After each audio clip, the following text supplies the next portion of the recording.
विद्यार्थ्यांनो,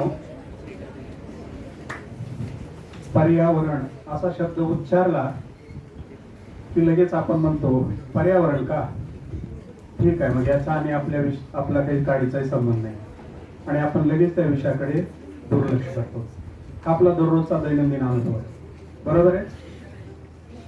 कारण आपण अशा विषयामध्येच लक्ष घालतो, अशा विषयांचा दिवस रात्र अभ्यास करतो ज्याला मार्क्स आहेत आणि त्या मार्क्सवर आपलं भवितव्य आहे अशी आपली धारणा असल्यामुळे केवळ तेवढे आणि तेवढ्याच विषयावर आपलं लक्ष असतं. पण पर्यावरणासारखा विषय आपल्या जीवनात किती महत्वाचा आहे हे खरं तर तुमची ऐकायची सुद्धा मनस्थिती नसते, ती वस्तुस्थिती आहे. पण आपल्याकडे आपलं सुदैव असं आहे, आपल्या शाळेच्या शालेय समितीचे अध्यक्ष माननीय अतुल देऊळगावकर सर, त्यांना सगळा देश एक पर्यावरण तज्ञ, पर्यावरणाचे अभ्यासक म्हणून ओळखतात. आणि सर वर्षभर वेगवेगळ्या कॉलेजमध्ये, शाळांमध्ये, वेगवेगळ्या परिषदांमध्ये या विषयावर मार्गदर्शन करण्यासाठी जात असतात. आणि कधी कधी असं घडतं की आपल्या जवळ आहेत सर, आपणाला सहज उपलब्ध होतात, म्हणून आपल्याला कधी महत्व ते लक्षात आलेलं नसतं आणि तो विषय आपण सरांकडून ऐकायचंही आपण विसरून जातो. तुम्हाला बाहेर गेल्यानंतर या विषयाच्या अनुषंगाने पर्यावरण असेल, त्याला जोडून मग हवामान बदल असेल, कोणी काही विचारलं तर तुमच्याकडून खूप मोठ्या अपेक्षा सगळे ठेवलेले असतील की अतुल देऊळगावकर सरांच्या शाळेत राहून तुम्हाला या विषयाचं काहीच ज्ञान नाही. तर ही पोकळी राहू नये याच्यासाठी सरांना विनंती केली की आपण देशभर सगळीकडे मार्गदर्शन करत असता, पण आपल्या शाळेतल्या विद्यार्थ्यांना सुद्धा या विषयाच्या अनुषंगाने आपल्याकडून मार्गदर्शन होणं फार आवश्यक आहे. सरांना विनंती केलेली आहे. सर बोलणार आहेत, मी अधिक वेळ घेणार नाही. एकदा आपण सगळ्यांनी टाळ्या वाजवून सरांचे या ठिकाणी स्वागत करूया आणि मी सरांना विनंती करतो की आपण मार्गदर्शन करावं.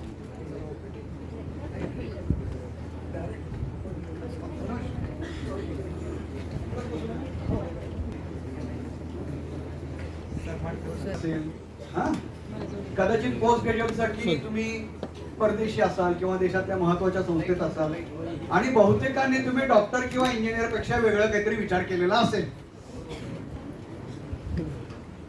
तिथून पुढे आणखीन 17 वर्ष गेली तर 2047 साली तुम्हाला मुलं वगैरे झालेली असतील. आणि तुम्ही देशाचा सुवर्ण महोत्सव साजरा करत असाल. आता त्यावेळेला म्हणजे 2030 साली 2047 साली तुमच्या मनात काय यावं किंवा तुमच्या समोर काय काय येणार आहे हे चित्रातनं दाखवण्यासाठी आज आपण इथं काही गोष्टी पाहणार आहोत. कित्येक वेळेला तुम्ही टीव्ही बघता की नाही मला माहित नाही, टीव्हीवर बघण्यासारखं फार काही नसतं, गुगलवर बरंच काही तुम्हाला पाहायला मिळतं.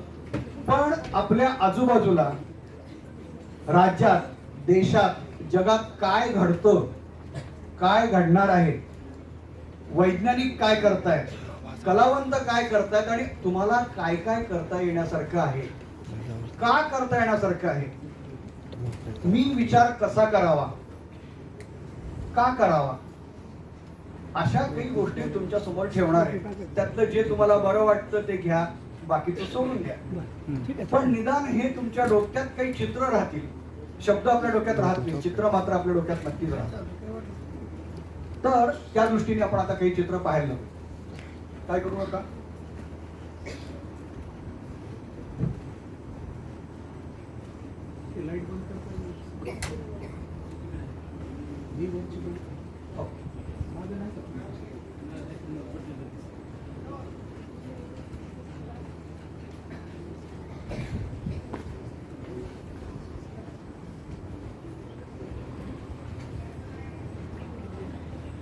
हा, आता या काळाला हवामान बदल, क्लायमेट चेंज पेक्षा क्लायमेट इमर्जन्सी म्हणतात.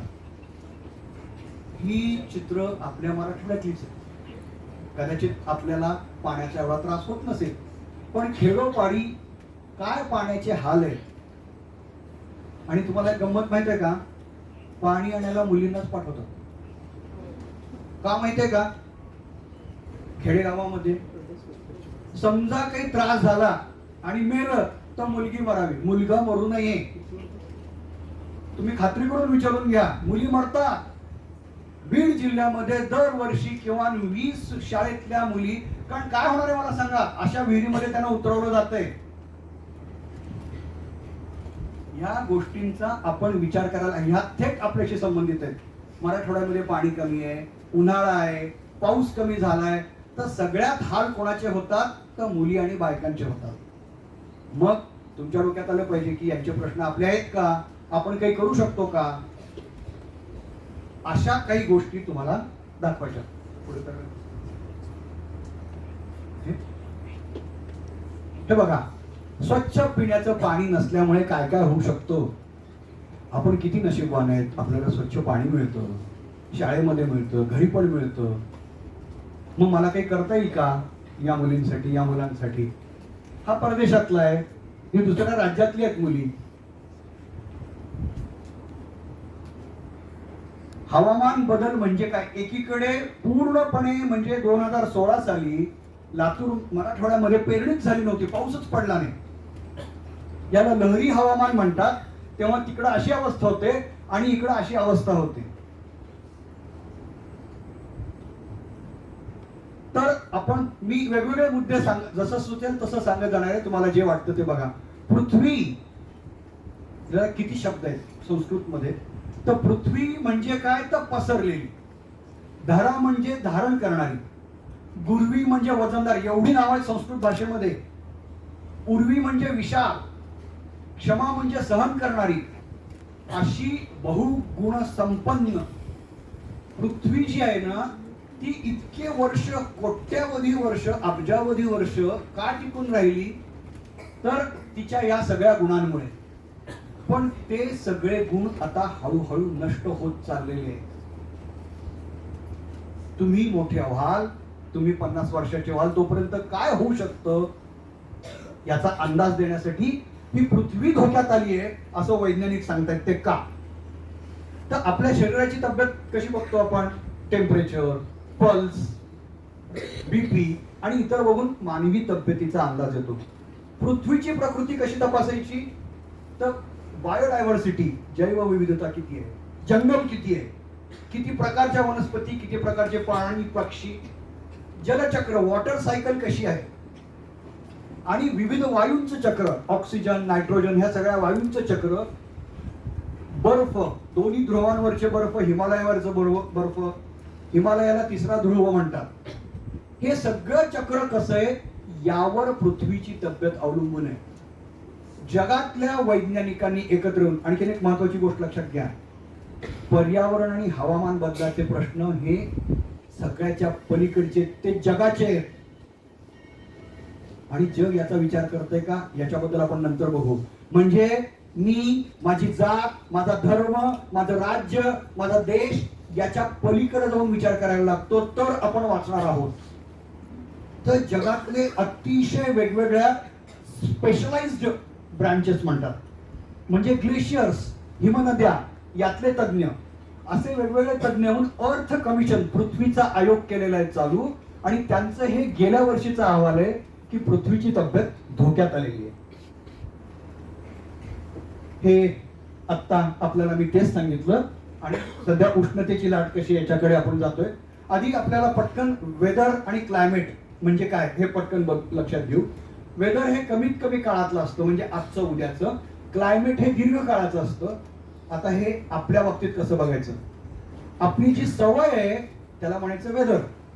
म्हणजे माझी सवय काय, तोंडात बोट घालणं आहे, नाकात बोट घालणं आहे, कानात बोट घालणं आहे, बोलताना जीभ चावणं आहे, अशा ज्या माझ्या सवयी आहेत त्या सवयी झाल्या.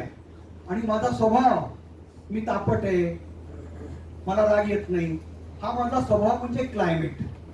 तर आता क्लायमेट बदलतोय आणि ते आपल्याला कसं काय हे बघायचंय. जगामध्ये भारत हा जर जोखीम काढली की हवामान बदलामुळे काय काय होईल जगातल्या देशांवर, तर तिसरा साहजिक आहे, मोठा देश आहे, 140 कोटी आहे, आपल्यावर खूप परिणाम होणार आहे. कसे कसे परिणाम होत आहेत बघा. उष्णतेची लाट, आत्ता उन्हाळा येऊन गेला, दिल्लीला 52.3 डिग्री सेल्सिअस टेम्परेचर होतं, तुम्हाला माहितीये. पण जगातलं सर्वाधिक टेम्परेचर हे गेल्या वर्षी 54 डिग्री अमेरिकेमध्ये येऊन गेलेलं आहे. म्हणजे आपण कोणत्या दिशेनं चाललोय. 40 डिग्री नंतर आपलं शरीर नीट साथ देईन असं होतं. हे या उन्हाळ्यातले हाल आहेत. दिल्ली, बिहार या इथं लोकांचे पाण्यामुळे होणारे हाल आहेत, विशेषतः गरिबांचे. तर 2012 पासून येणारा प्रत्येक उन्हाळा आधीपेक्षा जास्त विक्रमी तापमान घेऊन यायला लागलेला आहे. म्हणजे 12 वर्ष होऊन गेले. हे हळूहळू वाढत चाललेले. ते का वाढत चाललंय त्याच्याकडे बघू आपण. म्हणजे आपण निसर्गाचा विनाश करतोय, झपाट्यानं निसर्गाचा विनाश करतोय, कार्बन उत्सर्जन झपाट्यानं वाढतंय. यामुळे हे सगळं होतंय. काश्मीरमध्ये 2012च्या पूर्वी कधी पंखाच नव्हता. तिथं पंखा आणि एसी यायला लागले. इतकं ते बदललेलं आहे. एवढंच तुम्हाला त्यातनं सांगायचं. गरिबांचे काय हाल होतात. ह्या एक बाई आहेत, संगीताबाई फटांगरे, 28 वर्ष वय. पारनेर तालुक्यामध्ये दुपारी 4 वाजता उन्हात काम करताना, जनावरांना चारा घालताना त्या चक्कर येऊन पडल्या. हॉस्पिटलमध्ये नेलं तर त्यांचं टेम्परेचर शरीराचं होतं 110. आपण 1 तापाला, 2 तापाला, 3 तापाला म्हणतो ना, 10 वाढल्या त्या. कशामुळं? उन्हात काम करावं लागतं म्हणून. आपल्याला काही त्यांच्यासाठी करता येईल का? विचार करा. आता सध्या पूर चालू आहे सगळीकडे. परत मुद्दाम बघा कोण हे कसे हाल होतात हे बघा त्यांचे. आणि आता अशी परिस्थिती आहे. परवा दिल्लीच्या पावसामध्ये खासदारांच्या घरात पाणी शिरलं होतं. एक बसच्या बस अख्खी दिल्लीत कॅनॉट प्लेस मध्ये, म्हणजे जिथं सगळे खासदारांचे मंत्र्यांचे बंगले त्या भागामध्ये कॅनॉट प्लेस मध्ये एका काय म्हणूया टनेलमध्ये, जसं आपल्या शिवाजी चौकातनं एक जाताना रस्ता खालचा भुयारी रस्ता आहे, त्या भुयारी रस्त्यामध्ये बस होती. तर बसच्या अगदी सीट पर्यंत पाणी आलं. 20 लोक आतमध्ये अडले होते. त्यांना काढायला 2 तास लागले. तर कमीत कमी काळामध्ये अतिवृष्टी, ढगफुटी, हे जे काही हवामान बदलाचे, त्यामध्ये आपण त्याच्याकडे काय करणार आहोत. हे मुंबईचे दृश्य. बेंगलोर, आपण हायटेक सिटी म्हणतो बेंगलोर. उन्हाळ्यामध्ये तिथं 10,000 रुपयाला टँकर मिळत होता पाण्याचा. आणि आता अशी परिस्थिती येते की अब्जाधीशांना सुद्धा ट्रॅक्टर मधनं जावं लागतं. मग आपले नेते, अधिकारी, तुम्हाला हे विचारावं लागणार की तुम्ही नेमकं काय करताय, तुम्ही विकास नेमका कसा करताय. 70 वर्ष होऊन गेली, 75 वर्ष होऊन गेली आपल्या स्वातंत्र्याला, आणि तुम्ही आमचे हे प्रश्न का सोडवू शकत नाही असं मुलं विचारू शकतात. ते तुम्हाला विचारावं लागेल. हे चक्रीवादळ आहे. आता हे क्लिक करायचं कुठे. हे जरा चक्रीवादळ कधी बघायला मिळत नाही, पण एकदा चक्रीवादळ फक्त व्हिडिओ तुम्ही बघा. This is a serious storm and it could potentially have fatal consequences. We have reports of 5 feet of water in some places in Atlantic County, significant flooding in Cape May County and in Ocean County. Now everybody thinks they're smarter than we are here, and maybe they are, but not about this. If you're in your home or somewhere safe where you can remain, stay there. Oh my God!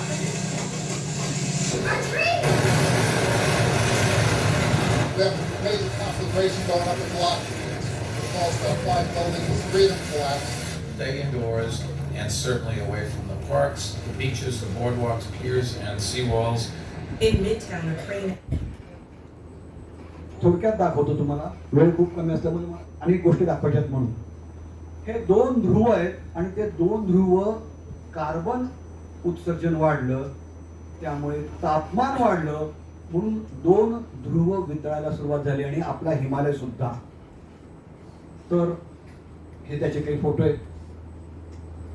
2040 साली दक्षिण ध्रुवावर बर्फ शिल्लक राहणार नाही. याचे प्रचंड, म्हणजे आपण कल्पना करू शकत नाही असे परिणाम आपल्यावर होणार आहेत. आपण त्याच्यापासून दूर राहू शकत नाही.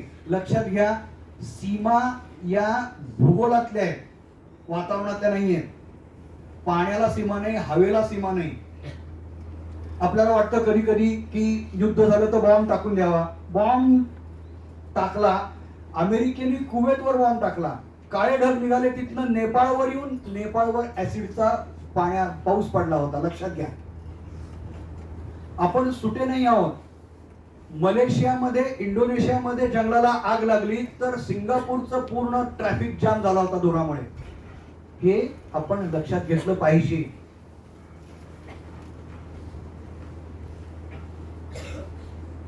जर भारताचा सागर किनारा आहे ना 7,516 किलोमीटरचा, समुद्राच्या पाण्याची पातळी वाढत चालली आहे, तर काय होऊ शकतं आणि व्हायला लागलेलं आहे.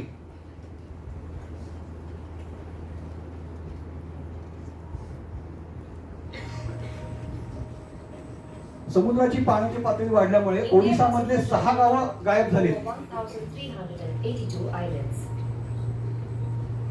However, several of these islands are under threat due to unseasonal cyclonic storms, sea erosion, and new development projects. हे बघा किती बेट आहेत आपल्याकडे. One such island in Lakshadweep has entirely disappeared from the map. पाण्यामध्ये नष्ट Environmental पूर्णपणे. researchers are pushing for urgent measures to be taken to preserve these sinking islands. They say planting mangroves and creating other physical barriers around these areas can make a difference.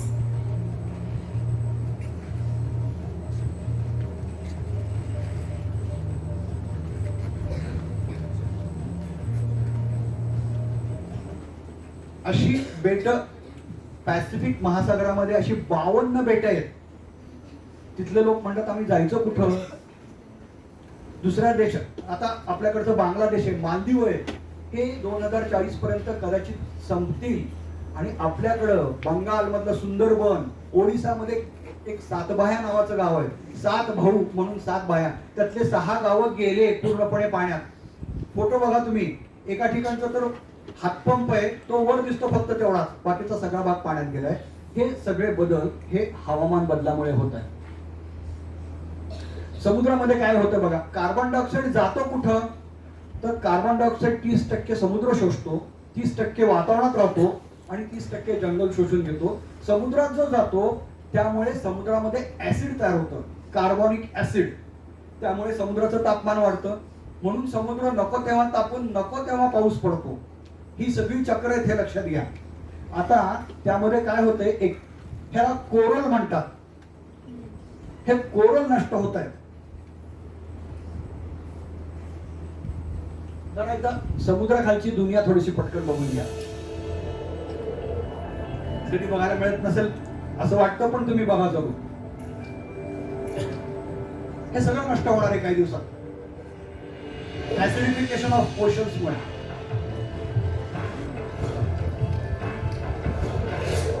आपल्याकडे लक्षद्वीप, अंदमानला असे corals आहेत खूप मोठ्या प्रमाणात.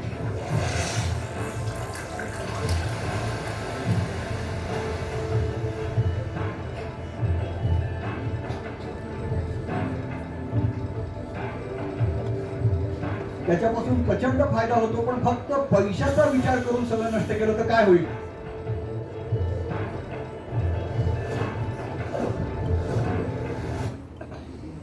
तर आता जवळ सगळेजण असं विचारतात की निसर्ग कशासाठी.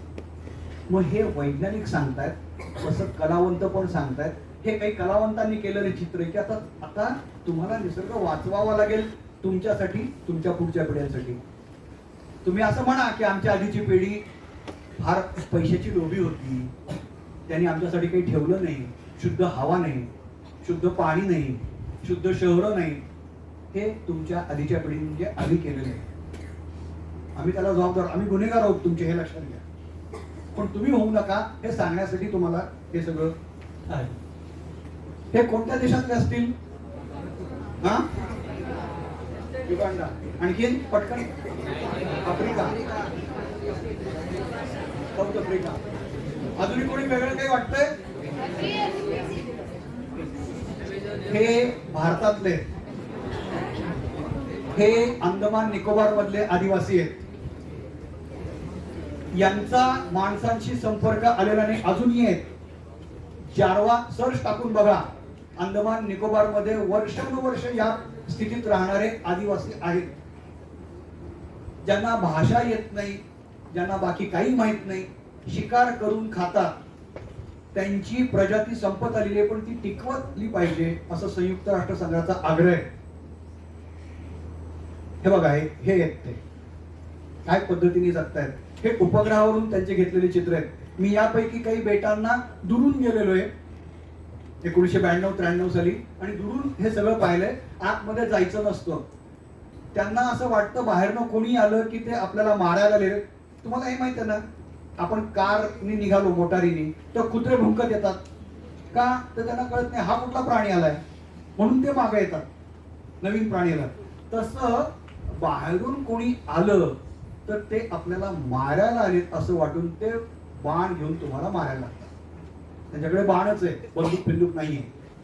तर असे हे आदिवासी आहेत.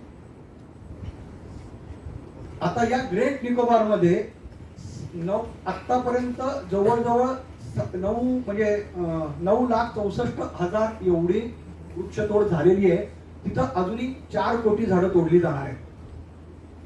तिथं विमानतळ, पोर्ट, सौर ऊर्जेवर प्रकल्प असं होणार आहे. हे 18,000 वर्षापासून आदिवासी तिथं राहत आहेत. त्यांना हाकलून देणार आहे, त्यांनी कुठे जायचं माहित नाहीये. आणि इथं प्रकल्प येतो, त्याचं नाव आहे अडाणी.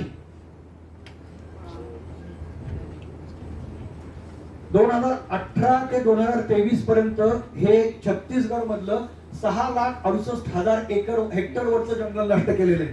हे बघा, हे आधीचं जंगलाचे फोटो आणि हा नंतर कापल्यानंतर टाइम्स ऑफ इंडिया मध्ये आलेला आहे. या प्रकल्पाचं नाव आहे अडाणी. तर 2100 साली या अवस्थेतनं गेलो तर काय होईल, तर 2100 साल जे काही मुलगा असेल ना, मुलं ते या पद्धतीनं वातावरण बघतील. हे सगळं समजून सांगायचंय. आता इथून पुढे कलावंत काय विचार करतात जगातले बघा, की तुम्हाला प्रभावी असं मत तुमच्या समोर आणायचंय ज्याने तुम्ही विचार करायला पाहिजे. तर कलावंत काय विचार करतात बघा, की आपण कोणत्या दिशेनं चाललोय. वैज्ञानिक आपल्याला काही समजून सांगतात, तसं कलावंत समजून सांगतात. नेते वगैरे यांची बुद्धी कमी असते, अधिकाऱ्यांची बुद्धी कमी असते, पण वैज्ञानिक आणि कलावंत हे काळाच्या पुढं, पैशाच्या पुढं जाऊन विचार करणारे असतात. त्यामुळे त्यांचा विचार बघणं आवश्यक आहे, हे लक्षात घ्या.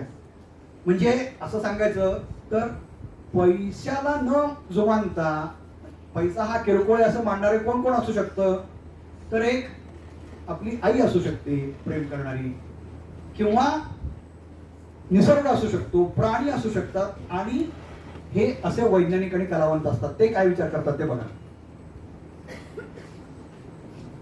कसं वाटतं चित्र बघितल्यानंतर? ही अशी अवस्था आहे. एक चित्र बघितलं तरी हे चित्र इंग्लंडमध्ये, फ्रान्समध्ये, अमेरिकेमध्ये, यामुळे तिथले मुलं प्रश्न विचारतात. तिसरे मुलं रस्त्यावर येतात. तिथले मुलं स्वतःच्या सरकारवर खटले दाखल करतात. सध्या जगामध्ये 120 देशांमध्ये तिथल्या शाळकरी मुलांनी खटले दाखल केलेले आहेत की आमचं भवितव्य तुमच्यामुळे धोक्यात आहे.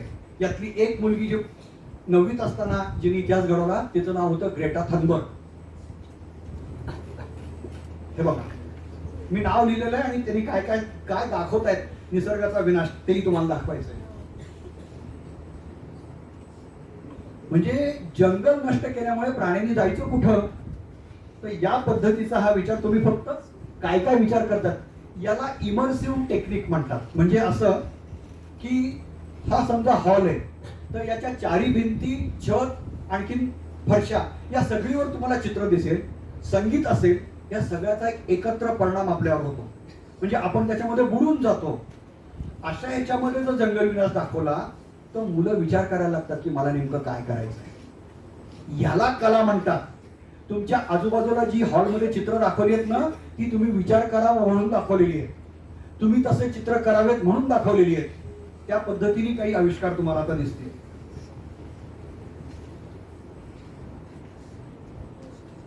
आता या हवामान बदलामुळे स्थलांतर करावं लागतं. म्हणजे जसं दुष्काळामध्ये मराठवाड्यातले 10 लाख लोक शहरामध्ये गेले होते, तसं स्थलांतर करावं लागतं. ही स्थलांतर करावं लागणाऱ्यांची संख्या आहे. सिरिया नावाचा देश आहे. युद्ध आणि हवामान बदलामुळे तिथले 2 कोटी लोक स्थलांतर करतायत. जसं मिळेल तसं जीव वाचवून ते निघायला लागतात. तर असंच एकदा बोटीतनं गेले आणि त्यांना कळलंच नाही हा मुलगा कधी पडलाय, 3 वर्षाचा. त्याचा मृतदेह दुसऱ्या टोकाला जाऊन पडला आणि त्यावेळेला जगामध्ये हा फोटो गाजला.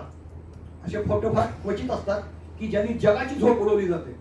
आणि मग जर्मनीच्या अध्यक्ष होत्या अंजेला मर्केल नावाच्या, त्या म्हणाल्या की या लोकांना मी राहायला जागा देणार. ते स्थलांतरित आहेत, ते मुस्लिम आहेत, येऊ नका असं म्हणणार नाहीत त्या. हा मुलगा जातोय ना आयलान कुर्दी, आमचं पण काही त्याच्याशी देणं घेणं आहे. आम्ही त्यांना आश्रय देऊ, त्यांना खायला प्यायला घालू. अशा लोकांना जगात मान मिळतो. खरा ही सिरियामधलीच मुलगी आहे. काय वय असेल या मुलीचं? तर तिथे एक फोटोग्राफर गेली आणि ती फोटो काढायला लागली. खटाक खटाक आवाज यायला लागल्या. या मुलीने हात वर केले, हँडसअप केल्यासारखं. तिला वाटायला लागलं की कोणतरी मारायला आलंय. अशा अवस्थेमध्ये मुलं जगत असताना आपण त्यांच्या धर्माचा विचार करायचा? हे मुस्लिम आहेत म्हणून वाईट आहेत काय? हिंदू सगळे फार थोर लागून गेलेत का काय? गुंड सगळीकडेच असतात. हा विचार करायला पाहिजे. कारण सगळ्याच मुलांचं भवितव्य आम्ही धोक्यात घातलेलं आहे. हे बघा ही पृथ्वीची अवस्था. हे लँडस्लाइड आहेत. महाराष्ट्रामध्ये आपल्या विकासाच्या नमुन्यामुळं डोंगरावर खरवडून काढण्यानं या पद्धतीने हे 2014 साली अख्खं गाव नष्ट झालं. का? तुम्ही जंगलामध्ये नको ते काम करायला लागला, विकास करायला लागला म्हणून. हे बघा पटकन सांगायचं तर हवामान बदल ही संकल्पना 1975 साली सांगितली होती. 1988 साली जगाने काम करायला चालू केलं. इतके वर्ष होऊनही जगाचं एकमत होत नाहीये. याचं कारण अजूनही प्रत्येक देश युद्ध करण्याच्या तयारीत आहे. आम्हाला पाकिस्तानला हरवायचंय, आम्हाला युक्रेनला हरवायचंय. हा मूर्खपणा आहे. भारत आणि पाकिस्तान एकमेकांना पासून वाचण्यासाठी किती खर्च करतात माहितीये? 3 लाख कोटी. 3 लाख कोटी. हे जर शिक्षणात घातले, हे संशोधनात घातले तर काय होईल? एक तर आपण युद्ध करू शकणार नाही. युद्ध केलं तर अणुबॉम्ब वापरू शकणार नाही. कारण अणुबॉम्ब त्यांनी जरी टाकला तरी त्यांच्याकडचे लोक मरतील, आपण टाकला तरी आपल्याकडचे लोक मरतील. युद्ध शास्त्रज्ञ आईन्स्टाईन सारखे म्हणालेले हा मूर्खपणा आहे. आणि पुढच्या पिढीचं भवितव्य नष्ट करण्यासाठी युद्ध असतं. यासाठी हे सगळं सांगण्यात चाललेलं आहे. हे घड्याळ आहे, डूम्सडे घड्याळ म्हणतात. जेव्हा हिरोशिमा नागासाकीवर बॉम्ब पडला, त्याच्यानंतर अमेरिका आणि रशियाने अणुबॉम्ब तयार करायला चालू केलं, तेव्हा जगातल्या अणुशास्त्रज्ञांना आईन्स्टाईनला असं वाटलं जग धोक्यात आले. समजा पुढचा मोठा अणुबॉम्ब पडला तर 10-15 कोटी लोक आरामात मरतील. म्हणून त्यांनी हे एक लोकांना जागं करण्यासाठी, लोकांनी प्रश्न विचारण्यासाठी एक डूम्सडे घड्याळ चालू केलं. आणि ते जगाला कशाचा किती धोका आहे हे सांगतं. तर 2007 पर्यंत तो फक्त अणुयुद्धाचा धोका होता. 7 नंतर त्यांनी हवामान बदलाचा धोका सांगायला चालू केलं. अणुबॉम्बचा धोका होता तोपर्यंत जगाला सगळ्यात कमी म्हणजे 2 मिनिटं आहेत 12ला. 12 म्हणजे नष्ट जग. आता ते 90 सेकंदापर्यंत आलेले आहे. इतक्या धोक्याचे आपण जवळ चाललेलो आहोत. हे जगातले प्रमुख वैज्ञानिक सांगतात. आपल्याकडं मुलं सुद्धा आत्महत्या करायला. लातूर जवळच्या 30 किलोमीटर अंतरावर गावाच्या मोहिनी भिसेंनी वडिलांना हुंडा द्यावा लागू नये म्हणून आत्महत्या केलेली आहे. हे सगळे हवामान बदल आणि दुष्काळाचे बळी आहेत. हे सुरू मधलं आहे. पाऊस आल्यानंतर कसं पीक वाया जातं. तर मुद्दा असा आहे की हवामान बदल हे एक ऐतिहासिक आव्हान आहे. महायुद्ध महामंदीपेक्षा भयंकर आहे. आणि जशी गुलामगिरी नष्ट केली होती कोणीकेकाळी अब्राहम लिंकननी, तसं आव्हान आहे. त्या पद्धतीचा विचार तुम्हाला का सांगतोय? तुम्ही खूप मोठा विचार करणं आवश्यक आहे. छोटा विचार करून चालणार नाही याला. म्हणून हा एवढा मोठा आवाज का सांगतोय सगळं लक्षात घ्या. वैज्ञानिक काय सांगतायत जगातले, इथले किरकोळ नाही. आणि तेव्हा तुम्ही शंका घ्यायला लागा की मला कोण सांगते, ते का सांगते, त्याच्या पलीकडे मी काय गेलं पाहिजे, प्रश्न विचारले पाहिजेत तुम्ही. आता वैज्ञानिक काय करतात? गाराचा पाऊस येऊन नुकसान होतं तर गारपीट रोधक तोफ केलेली, ही तोफ मारायची ढगावर, गाराचा पाऊस साधा होऊन जातो. किती उपकार होतील शेतकऱ्यांवर, किती नुकसान होतं आपलं. असे वैज्ञानिक आहे. जसे कलावंत दाखवले तसे वैज्ञानिक. जेनिफर थॉम्सन या दक्षिण आफ्रिकेतल्या बाई आहे, 85% कोरड्या मातीत टिकून राहील असा मका त्यांनी शोधून काढलेला आहे. संशोधनामध्ये मुली आणि बायकाच पुढे, लक्षात घ्या. तुम्हालाच काम करावं लागणार आहे पोरांनो, तुम्हाला पुढे जावं लागेल नीट प्रयत्न करून. सेल्फी आणि व्हॉट्सअप मधनं बाहेर पडून. मोबाईलच्या व्हॉट्सअप हे विद्यापीठ नाहीये, त्यातनं बाहेर पडा. कॉपी पेस्ट मेंटॅलिटीतनं बाहेर पडा. या इथिओपियाच्या मोझांबिकच्या बाई आहेत, त्यांनी पौष्टिक रताळ शोधलेले. गरिबांना रताळच परवडतं, त्या रताळ्यातनं काय काय जीवनसत्व मिळतील. या दोघींनाही मी भेटलेलो आहे स्वामीनाथन फाउंडेशन मध्ये चेन्नईला. हा 45 डिग्री मध्ये राहील तगून असा गहू शोधून काढलेला आहे शास्त्रज्ञांनी. हे ढाक्याचं, आपल्या शेजारचं देशातल्या छोट्या देशामधल्या ढाक्याचं हे इंटरनॅशनल सेंटर आहे क्लायमेट चेंजचं. इतकं उत्तम संशोधन होतं, याच्या जवळपास भारत जात नाही कुठं. आम्ही रस्ते करण्यामध्येच, आम्ही मोठे विमानतळ बांधण्यामध्ये गुंतलोय, पण हे काम करत नाही. हे कसे काम करतात बघा. बांगलादेशला काय धोका आहे? महापुराचा. महापुरामुळे पाणी कुठे येतं? शेतामध्ये खारं पाणी येतं, त्यात जगून राहील असं त्यांनी तांदूळ शोधलेला आहे, फ्लड टॉलरंट राईस. आणि त्यामुळं अतिशय गरीब असून सुद्धा बांगलादेश पुढे चाललाय. त्यांनी तरंगती शेती शोधून काढली आहे बघा. पुराच्या पाण्यामध्ये शेती करतात लोक. याला म्हणतात जीवनाशी घेती पैसा. हे विज्ञान आहे लोकांच्या उपयोगी पडणार. आता आसाम मध्ये ते आणायला लागलेले. हे बघा, या पद्धतीची शेती आहे. चीन, काय तुम्हाला द्वेष करायचंय करा, बाकी सगळं जे काय असेल. तिथं वाळू पासून त्यांनी खत, साधी माती तयार केलेली आहे. हे इकडं सँड आहे आणि त्या सँडला सॉइल मध्ये केलेलं आहे. उत्तम दाखवलं त्यांनी. The paste helps retain water, nutrients and air. It's non toxic, eco friendly and affordable soil. संशोधनामध्ये चीन आणि अमेरिका प्रचंड आहे, भारत कुठेही नाही त्याच्यात.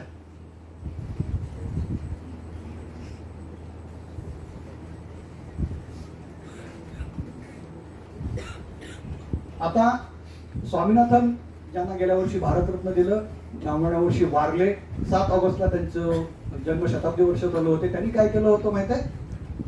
विज्ञान सर्वसामान्य लोकांच्या हातात कसं द्यायचं. हे 2 गाव आहेत तिथं, पिठ्ठावरम आणि मुथ्थुपेट नावाची. तिथं त्यांनी समुद्र किनाऱ्याला, याला मँग्रोव्ह म्हणतात किंवा खारफुटी, ती लावायची. आपला मोठा समुद्र किनारा आहे, ती लावल्यामुळे काय होतं? पूर आला तर माणसं तिथं अडकून राहतात. सुनामी आली होती, जगामध्ये सगळीकडे माणसं मेली. या 2 गावांमध्ये एकही माणूस मेला नाही, कारण ही अशी त्यांनी हे सुनामी रोधक संरक्षक कवच तयार केलं होतं. महाराष्ट्रात हे करायला पाहिजे. 2006 पासून मी सर्व मुख्यमंत्र्यांच्या मागे लागलोय. पैसा मंजूर होतो आणि तो तिथे खर्च होत नाही. विज्ञानाचा उपयोग कसा? स्वामीनाथन सरांनी सांगितलं, कोळी अतिशय गरीब आहेत, ते समुद्रात जातात, चक्रीवादळ येतं, अडकतात, मरतात. त्यांच्यासाठी मोबाईलवर हे ऍप तयार केलंय. त्या ऍप मध्ये बोट कुठं चालली आहे, तिचं पाणी किती आहे, खडक किती अंतरावर आहे, मासे किती आहेत, ही सगळी माहिती कळते. आणि चक्रीवादळ आलं तर 3 ठिकाणी मेसेज जातो. एक त्यांच्या घरी, जिल्ह्याच्या ठिकाणी आणि राजधानीच्या ठिकाणी, आणि ते वाचतात. याला टेक्नॉलॉजी म्हणतात. तुमचं आव्हान हे, एवढ्या लोकांना त्याचा उपयोग होणार आहे, होतोय. आणि स्थानिक भाषेमध्ये, हे तामिळमध्ये, उडियामध्ये आहे, या पद्धतीने ते तयार करून घेत आहेत. हे बघा, हे सगळं तिथं एका मोबाईलवर तयार करून दिलेलं आहे. ही इथं चित्र का लावलेत ते तर तुम्हाला शेवटी मी काही दाखवते. ही चित्र इथं आहेत. यातनं आपल्याला बरं वाया गेलेल्या पानातनं चित्र काढली जातात. तिथे चिंचळकरांची चित्र आहेत. या चित्रांचा अभ्यास करून त्यातनं जर तुम्हाला गोडी वाटायला लागली तर तुम्ही तशी चित्रकला कराल. निसर्गाशी तुमचं नातं जोडलं जाईल. जगामध्ये कोण कोण काय करतंय, हे जंगलामध्ये वाया गेलेल्या वस्तूतून माझं निसर्गाशी नातं सिद्ध करता आलं पाहिजे. कचरा ही मानसिकता आहे, ती वस्तुस्थिती नाही. त्या कचऱ्याचा उपयोग कसा करता येईल हे जंगलामध्ये स्टुडिओ करून त्यांनी केलंय. हे बघायला लोक जंगलात जातात.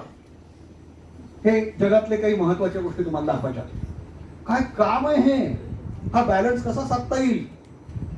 32 वर्षाचा पोरगा आहे हा, समुद्र किनारी जातो, गोटे घेतो आणि तो म्हणतो यातनं माझं ध्यान होतं. कचरा नुसतं सांगायचं नाही, काय कल्पना आहे बघा या क्रिस जॉर्डनने केलेली, ह्याला प्रेझेंटेशन म्हणतात. ते बघून मग मी माझा कचरा करणार आहे का, टाकणार आहे का, काय करेल, मी प्रत्येक गोष्टीचा विचार करायला लागतो. हे विचार करायला भाग पाडणं महत्वाचं आहे. हे म्हणा ना तुम्ही, असं आम्हाला बाग मिळणार आहे का उद्यान? लहान मुलांची मानसिकता निसर्गात गेल्यानंतर खुलते, हे वैज्ञानिकांनी सिद्ध केलेलं आहे. त्याला व्हिटॅमिन एन म्हणतात, नेचर. तिकडच्या कित्येक शाळा या उद्यानात भरल्या जातात आणि अशा पद्धतीचे उद्यान आहेत. आपल्याकडे एकही नाही. मुलांची काय काळजी आहे बघा, लय भारी. बँकेत बॅलन्स घेऊन मुलांची काळजी होत नाही. हे आईबापांना समजून सांगा. आईबापांनाही काही गोष्टी समजून सांगाव्या लागतात, लक्षात घ्या. कारण ते पण जुन्या कोणत्या तरी गोष्टींचे पगडा घेऊन चाललेले असतात. तर हे मॉन्ट्रियलमध्ये, युरोपमध्ये, अमेरिकेमध्ये मुलांची काळजी अशी घेतली जाते. हे रस्त्याच्या कडेला सजवतात हा. हे स्कॉटलंडमध्ये, इंग्लंडच्या भागामध्ये रस्ता सुद्धा उत्तम ठेवतात. तिकडची शहरं अशी आहेत. शहरामध्ये चालता येतं का आपल्याला? ही तिकडची शहर आहेत, यांना हरित शहर म्हणतात. Green cities. जगातल्या 300 सिटीमध्ये एकही भारतीय शहर नाही आणि जगातल्या गलिच्छ 50 शहरामध्ये 22 भारतातली शहर आहेत. ही भारताची प्रगती आहे. मी नावं ठेवतोय म्हणजे मी काही द्वेष्टा आणि भारताचा देशद्रोही वगैरे नाहीये. हे व्हावं ही कळकळ वाटून बोलतोय, हे लक्षात घ्या. ही शहर आहेत तिकडची. ही मुलांची घेतलेली पुढच्या पिढीची काळजी याला म्हणतात. हो, शुद्ध हवा आपल्याकडे कुठेच नाही. लातूरमध्ये पण नाही शुद्ध हवा. ध्वनी इतका प्रदूषण कमी की पक्ष्यांचा आवाज ऐकू येतो. हे व्हेनिस नावाचं गाव आहे. वृद्धांची काळजी घेतली जाते. आता हे शेवटी घरं दाखवतो. हे लॉरी बेकर नावाचे आर्किटेक्ट इथं भूकंपात येऊन गेले, केरळला होते. त्यांनी बांधलेली घरं बघा, याला घरं म्हणतात.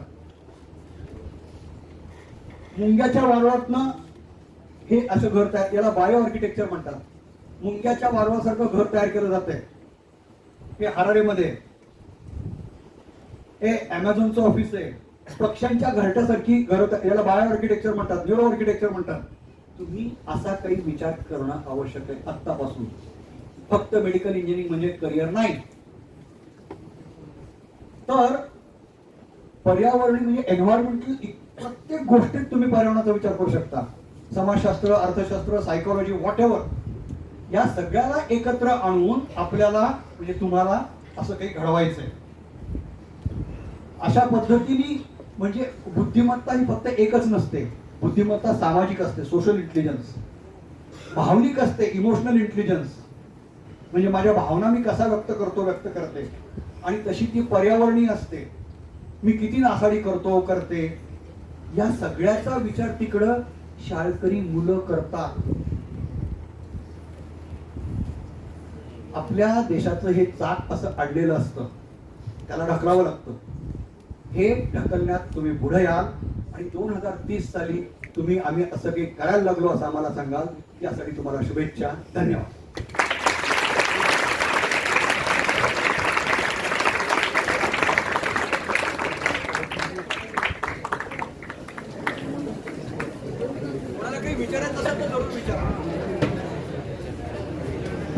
विद्यार्थ्यांनो, सर मला माहिती आहे तुमची आता जायची वेळ झालेली आहे. विचारायचं असलं तरी विचारणार नाही, पण एक सूचना या प्रसंगी देतो. सरांनी एवढ्या त्यांच्या स्लाइड शो मधून इतकी काही माहिती दिलेली आहे. खरं तर एका स्लाइडवर सरांचे एक तिथं व्याख्यान, मार्गदर्शन होऊ शकतं. अतिशय घाईमध्ये थोड्या वेळात तुमच्या वेळेवर संपावं या दृष्टीने सरांनी खूप लवकर काही विषय सगळेच मांडलेले आहेत. तुमच्यासाठी एक सूचना अशी आहे, तुम्ही याच्यावर तर चिंतन करालच, याचा विचार कराल आणि याचा अभ्यास करत असताना तुम्हाला जे काही तुमच्या मनामध्ये प्रश्न निर्माण होतात, प्रामाणिक प्रश्न, की जे खरोखर ज्याचं उत्तर तुम्हाला मिळवण्याची तीव्र इच्छा आहे, असे प्रश्न काढून तुमच्या वहीवर लिहून ठेवा. मी सरांना एकदा विनंती एवढ्यासाठी नंतर करेल की मुलांच्या मनामध्ये या विषयाच्या अनुषंगाने अनेक प्रश्न आहेत, आणि या प्रश्नांचं सर आपण उत्तर देण्यासाठी एकदा या अशी सरांना विनंती करेल. ठीक आहे, तुमच्या मनात निर्माण होतील निश्चित प्रश्न अभ्यास केल्यानंतर, बरोबर आहे? हो की नाही? यस, कारण तुम्ही प्रश्न निर्माण केले तरच कळेल की तुम्ही त्या विषयावर चिंतन करताय, अभ्यास करताय. ठीक आहे, शाळा सुटण्याची वेळ झालेली आहे, पण घाई अजिबात करायची नाही. मागच्या बाजूने पांचासर आहे, तिथं एक एक वर्ग एका लाईनचे विद्यार्थी रांगेत सोडतील आणि वर्गापर्यंत आपण अतिशय शिस्तीमध्ये